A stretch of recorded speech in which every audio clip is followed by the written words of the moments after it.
என் பேர் கீதா. நாங்கள் வந்து தஞ்சாவூர் பக்கத்தில் விவசாயம் பண்ணிகிட்ருக்கோம். எங்களுக்கு ஒரு 10 ஏக்கர் 4 ஏக்கர் நிலம் இருக்குது. அப்புறமா வந்து போர் இருக்குது, சொந்த போர் இருக்குது. நாங்கள் விவசாயம் பண்ணிகிட்ருக்குறோம். அதுக்கு முன்னாடி எங்கள் வீட்டுக்காரங்க பண்ணிகிட்டு இருந்தாங்க, இப்போ நாங்கள் பண்ணிகிட்ருக்கோம்.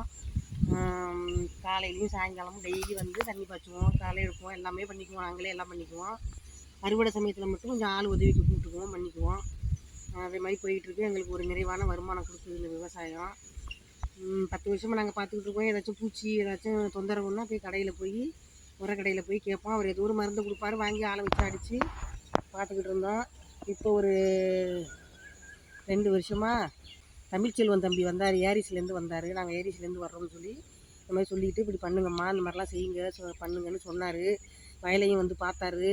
பார்த்துட்டு இந்த மாதிரிலாம் பண்ணுங்கள், கடலைக்கு இந்த மாதிரி மருந்து போடுங்க, இதெல்லாம் செய்யுங்க அப்படின்னு எங்களுக்கு ஒரு தெளிவாக சொன்னார், புரிய வச்சார். நாங்கள் அதிலேருந்து ஏரிஸ் கம்பெனி பொருட்கள் ஜாமான் அதெல்லாம் வாங்கி எங்கள் வயலுக்கு நாங்கள் தெளிக்கிறது மருந்து எல்லாமே பண்ணிக்கிட்டு இருக்கோம். பரவாயில்ல, முதல்ல விட இப்போ கொஞ்சம் நல்ல இதாக இருக்குது. செடியெல்லாம் நல்லா இருக்குது, கடலை நல்லா இருக்குது, பார்த்துக்குவோம்.